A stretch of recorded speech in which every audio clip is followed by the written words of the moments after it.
Shalom, shalom, peuple de Dieu. Je vous salue encore une fois dans le nom glorieux de notre Seigneur Jésus-Christ. Je bénis le Seigneur pour ta vie, pour ma vie, parce qu'il y a un moment, on ne s'est pas vu, mais je sais que le Seigneur veille sur chacun de nous, il a veillé sur toi. Je dis souvent que le fait de se réveiller le matin pour une journée, c'est pas une habitude, mais c'est une grâce de tous les jours que Dieu nous accorde. Et je vois que toi qui lis cette vidéo, tu as déjà cette grâce, et moi qui suis en train de parler, j'ai aussi eu cette grâce. Je bénis le Seigneur pour notre vie. Alors, bien-aimés, nous allons partager un message qui va encore nous éclairer. Et ce message aura pour thème la renaissance dans la vie chrétienne. La renaissance dans la vie chrétienne. Prions pour cette parole. Merci Seigneur, nous te bénissons, nous te louons, nous te rendons grâce. Seigneur, merci pour ton amour. Au travers de ta parole, tu vas encore nous éclairer. Donne-nous l'intelligence et la sagesse spirituelle pour que cette parole nous édifie pour ta seule gloire au nom de Jésus. Amen, amen, amen. La renaissance dans la vie chrétienne. Qu'est-ce que nous allons parler aujourd'hui? Bien aimé, nous voyons que il nous arrive que nous, certaines personnes, nous sommes nés tout petits dans une église ou bien dans une famille chrétienne où tous les dimanches, maman et papa nous accompagnent à l'église, ils nous habillent et nous avons pris l'habitude d'aller à l'église. Et nous grandissons dans cette église, nous faisons des activités tout petites dans l'église. Peut-être que en tant qu'un garçon, un petit garçon, on apprend à jouer de la guitare, on apprend à jouer de la batterie, ou bien on apprend à jouer du piano. Et en tant que petits enfants, nous sommes dans la chorale des enfants, nous chantons et ça faisait notre amusement, notre joie. C'est une bonne chose que les parents font, les parents qui amènent les enfants à l'église. Mais aujourd'hui, nous allons parler de l'enfant même en question qui est dans l'église, qui était dans l'église depuis tout petit et a grandi dans l'église. Et des fois, quand nous grandissons dans une église comme ça, arrivé à un âge jeune, nous pensons que, des fois, nous pensons par erreur, nous pensons que c'est d'office, c'est acquis que nous avons les garanties d'aller au ciel ou bien la garantie de la vie éternelle. Alors, nous pensons que nous sommes d'office admis pour la vie éternelle ou bien pour le royaume de Dieu. Laissez-moi vous dire que c'est archi faux. Quand on est conduit par ses parents à l'église, c'est juste un acte d'obéissance. Le fait de suivre le parent et aller à l'église, c'est un acte d'obéissance. Et c'est ce que Dieu nous demande, d'honorer nos pères, nos parents. Alors, d'obéir à nos parents. Alors, c'est un acte d'obéissance et Dieu nous bénit cet enfant, ce jeune, à cause de son obéissance à l'égard de ses parents. Mais ça n'a rien à voir, le fait de gagner la vie éternelle ou bien d'avoir accès au royaume des cieux. Arrivé à un âge donné, dans l'église ou bien dans l'assemblée, l'enfant même qui a grandi doit prendre une décision en âme et conscience que maintenant, je veux suivre le Seigneur, je veux suivre Jésus, je veux suivre Dieu dans toute sa plénitude. Je veux le servir, je veux jouer à l'église, je veux chanter à l'église. C'est une décision que personnellement, l'enfant ou bien l'enfant qui est devenu adulte ou jeune doit prendre. Alors, bien aimé, nous allons rapidement aller dans la parole de Dieu et avec cette parole, la parole va encore nous éclairer sur la renaissance dont nous parlons dans la vie chrétienne. Allons dans Marc chapitre 10 à partir du verset 17. La Bible nous dit, je lis dans le Seigneur, « Comme Jésus se mettait en chemin, un homme accourut et se jetant à genoux devant lui. « Bon maître, lui demanda-t-il, que dois-je faire pour hériter la vie éternelle ?» Jésus lui dit, « Pourquoi m'appelles-tu bon? Il n'y a de bon que Dieu seul. Tu connais les commandements. Tu ne commettras point d'adultère, tu ne tueras point, tu ne déroberas point, tu ne diras point de faux témoignages. Tu ne feras tort à personne. Honore ton père et ta mère. » Verset 10. Il lui répondit, « Maître, j'ai observé toutes ces choses dès ma jeunesse. » Jésus, l'ayant regardé, l'aima et lui dit, « Il te manque une chose. Va, vends tout ce que tu as, donne-le aux pauvres et tu auras un trésor dans le ciel. puis viens et suis-moi. Verset 22. Mais affligé de cette parole, cet homme s'en alla tout triste, car il avait de grands biens. Amen. Bien-aimés, nous connaissons peut-être ce témoignage de la Bible, ces versets, où voilà un jeune homme riche, la Bible a dit que c'est un jeune homme qui est riche, qui est venu vers Jésus-Christ lui posant la question, qu'est-ce qu'il doit faire pour avoir la vie éternelle, pour aller dans le royaume des cieux, pour avoir cette vie éternelle. Bon, là, Jésus lui dit, tu connais les commandements, tu ne commettras pas d'adultère, tu dois honorer ton père et ta mère, tu ne dois pas porter de faux témoignages, tu ne dois pas dérober, tu ne dois pas tuer. Et le jeune homme, dans toute vérité, a répondu à Jésus qu'il avait observé toutes ces choses depuis son bas âge. Alors Jésus l'a vu, Jésus étant la vérité, savait tout de suite que l'enfant, le jeune, est en train de dire la vérité. Alors Jésus l'a vu, Jésus l'a aimé et l'a embrassé. Alors, il y a une chose que nous devons apprendre ici. Ce jeune homme qui a observé tous ces commandements que Jésus vient de citer, ce même jeune homme étant en face de Jésus, Jésus lui demandait, va, si tu veux avoir maintenant le royaume, la vie éternelle, va maintenant aller vendre tous tes biens. Le jeune homme était vraiment riche, mais Jésus lui demandait de vendre tous ses biens et d'aller distribuer ça aux pauvres et après de venir le suivre. Et c'est ainsi qu'il aura la vie éternelle. La Bible nous dit que le jeune homme était parti triste parce qu'il avait beaucoup de biens. Alors c'est ce jeune homme même tout petit, ce jeune homme que ses parents ont montré ce que c'est que la loi de Dieu. Ces lois, ces commandements, les commandements de Dieu. Et ces commandements, c'est de ne pas commettre d'adultère, c'est de ne pas voler, c'est de ne pas tuer, c'est d'honorer son père et sa mère, c'est de ne pas porter de faux témoignages. L'enfant a obéi à toutes ces choses.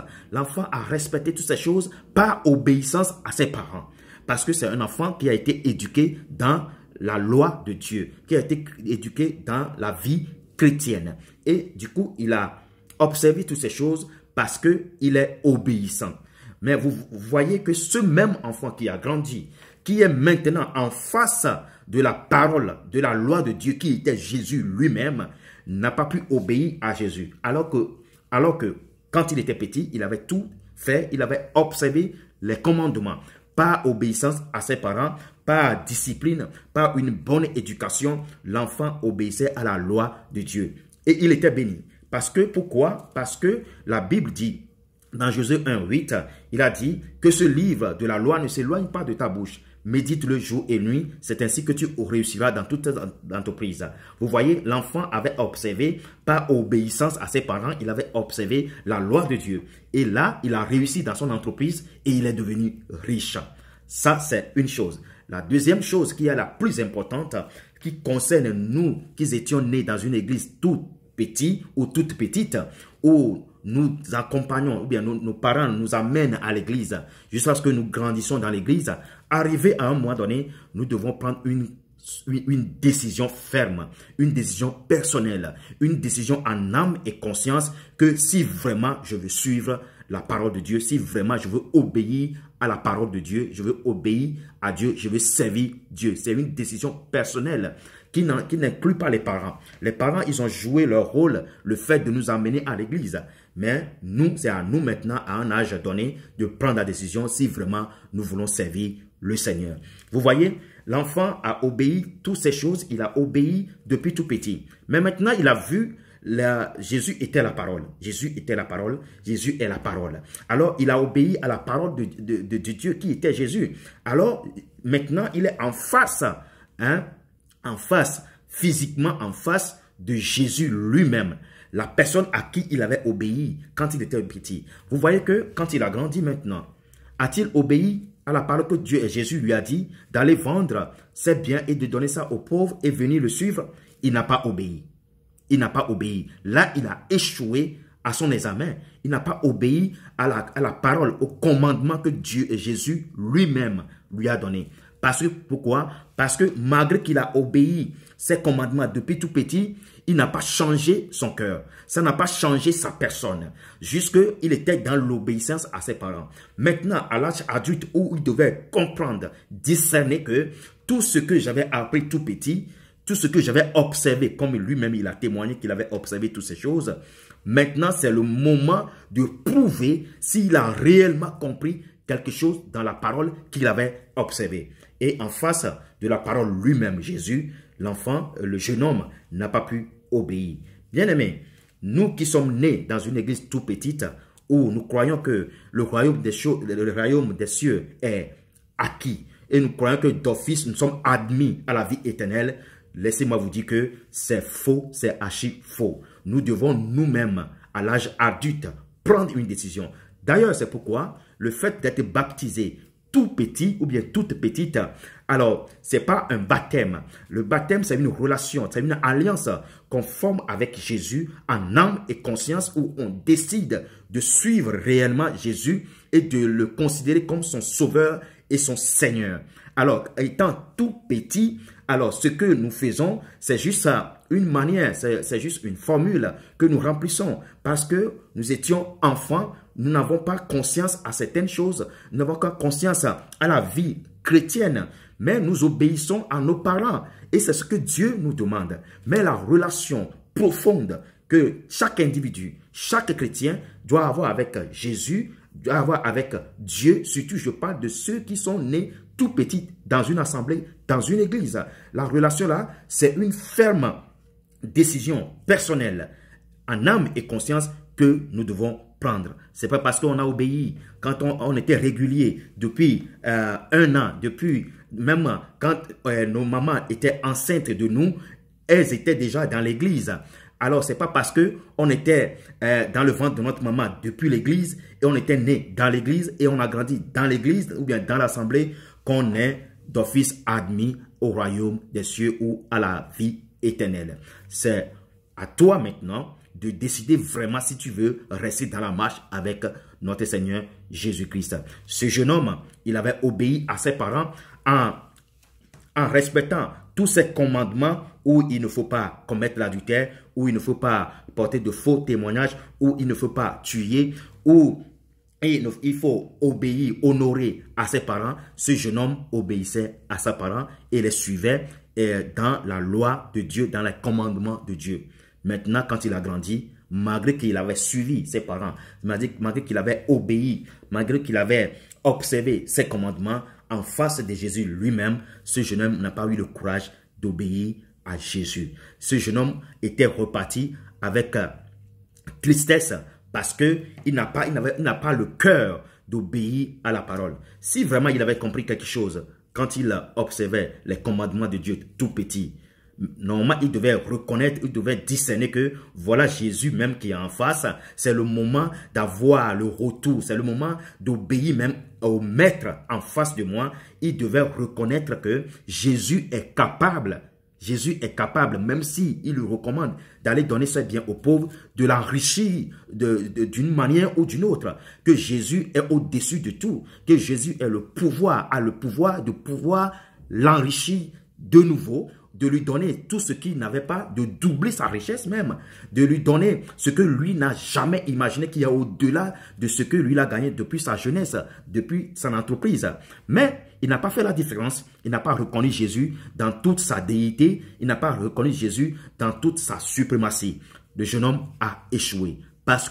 Pourquoi? Parce que le jeune homme, arrivé à un âge donné, il avait obéi quand il était tout petit, mais arrivé à un âge donné, il n'a pas su connaître la profondeur de la déité de Dieu. Il n'a pas su connaître que Jésus est vraiment capable de lui donner des choses meilleures que lui, il en avait déjà. Bien-aimés, pratiquons cette renaissance.